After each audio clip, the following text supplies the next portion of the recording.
Hi friends, welcome back. അപ്പോൾ നമ്മൾ ഇന്ന് വന്നിരിക്കുന്നത് പുളിഞ്ചിയുടെ റെസിപ്പി ആയിട്ടാണ് കേട്ടോ. സദ്യയിൽ ഒഴിച്ചുകൂടാൻ പറ്റാത്തൊരു ഐറ്റമാണ്. അത് മാത്രമല്ല ഭയങ്കര ടേസ്റ്റുമാണ്, എൻ്റെ ഫേവറേറ്റ് ഐറ്റമാണ്.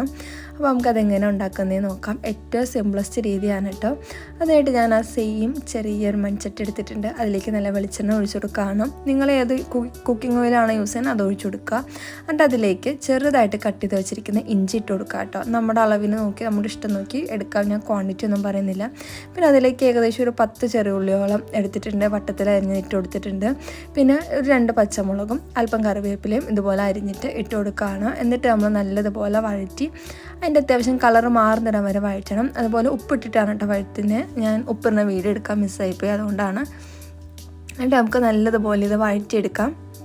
ഈ സമയത്ത് ഞാൻ പുളി അത്യാവശ്യം ഒരു നാരങ്ങ വലുപ്പത്തിലുള്ള ഒരു അത്യാവശ്യം മുഴുപ്പുള്ള പുളി വെള്ളത്തിലിട്ട് കുതിർത്ത് വെച്ചിട്ടുണ്ടായിരുന്നു കേട്ടോ. ഇപ്പോൾ നമ്മുടെ ഇഞ്ചിയുടെ ഒക്കെ കളർ മാറി തുടങ്ങിയിട്ടുണ്ട്. ഈ സമയം ഇതിലേക്ക് ഏകദേശം ഒരു ടേബിൾ സ്പൂണോളം മുളക് പൊടിയും അല്പം മഞ്ഞൾപ്പൊടിയും ഇട്ട് കൊടുക്കുന്നുണ്ട്. എന്നിട്ട് ആ പൊടിയുടെ പച്ചമണം മാറുന്ന പോലെ ഒന്ന് നല്ല വറുത്ത് എടുക്കുന്നവരെ നമ്മൾ വഴറ്റി കൊടുക്കുകയാണ് വീണ്ടും. എന്നിട്ട് ഈ പൊടിയുടെ പച്ചമണമൊക്കെ മാറി വരുമ്പോഴേക്കും നമ്മളിതിലേക്ക് ആ കുതിർത്ത് വെച്ചിരിക്കുന്ന പുളി നല്ലതുപോലെ പിഴിഞ്ഞ് ഒന്ന് അരിച്ചിട്ട് ഒഴിച്ചു കൊടുക്കുകയാണ് കേട്ടോ. പിഴിഞ്ഞ് ജസ്റ്റ് ഒഴിച്ചു കൊടുത്താലും മതി, കുഴപ്പമൊന്നുമില്ല. എന്നാലും ഞാൻ ജസ്റ്റ് പിഴിഞ്ഞൊന്ന് അരിച്ചിട്ടാണ് ഒഴിച്ചു കൊടുക്കുന്നത്. ഇതിപ്പോൾ അല്പം വെള്ളം പോലെ ഇരിക്കുകയെന്ന് ഓർത്ത് നിങ്ങൾ ഇതാക്കൊന്നും വേണ്ട. ഇപ്പം തന്നെ നല്ല കുറുകി നല്ല സെറ്റായിട്ട് വരും. ഇനി ഈ വെള്ളം ഒന്ന് തിളച്ച് കഴിയുമ്പോഴേക്കും നമ്മളിതിലേക്ക് ചീമ്പി വെച്ചിട്ടുള്ള ശർക്കര ഏകദേശം ഒരു 3 ടേബിൾ സ്പൂണോളം ഇട്ട് കൊടുക്കുന്നുണ്ട്. അത് നിങ്ങളുടെ മധുരം ഇതൊക്കെ അനുസരിച്ച് ഇട്ട് കൊടുക്കുക കേട്ടോ. ഇനി ഉപ്പൊന്ന് ചെക്ക് ചെയ്യണം. ആദ്യം നമ്മൾ കുറച്ച് ഉപ്പ് ഇട്ട് കൊടുത്തിട്ടുണ്ടായിരുന്നു കേട്ടോ. ഇനി ശർക്കര ഇട്ടൊന്ന് തിളച്ച് കഴിഞ്ഞപ്പോഴേക്കും തന്നെ നമ്മുടെ പുളിഞ്ചി ഒന്ന് വറ്റി കുറുകി വന്നിട്ടുണ്ട്. ഏകദേശം ഈ ടൈമിൽ നമുക്ക് ഫ്ലെയിം ഓഫ് ചെയ്യാം കേട്ടോ. കാരണം ഇതിനി ചൂടാറി കഴിയുമ്പോൾ ഒന്നുകൂടി ഒന്ന് കുറുകി വരും. അങ്ങനെ നമ്മൾ ഫ്ലെയിം ഓഫ് ചെയ്തിട്ടുണ്ട്.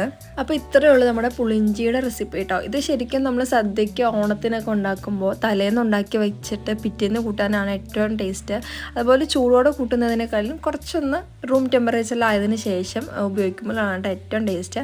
അപ്പോൾ ഈസി റെസിപ്പിയാണ്. നല്ല കുറുകി സെറ്റായിട്ട് വന്നിട്ടുണ്ട്. ഒരുപാട് നേരം തിളപ്പിക്കുകയൊന്നും ചെയ്തിട്ടില്ല, നിസ്സാര സമയം തന്നെ ഉള്ളൂ. അപ്പോൾ അത്രേ ഉള്ളൂ വീഡിയോ. ഇഷ്ടപ്പെട്ടാൽ ലൈക്ക് ചെയ്യാനും സപ്പോർട്ട് ചെയ്യാനും മറക്കല്ലേ. Thank you.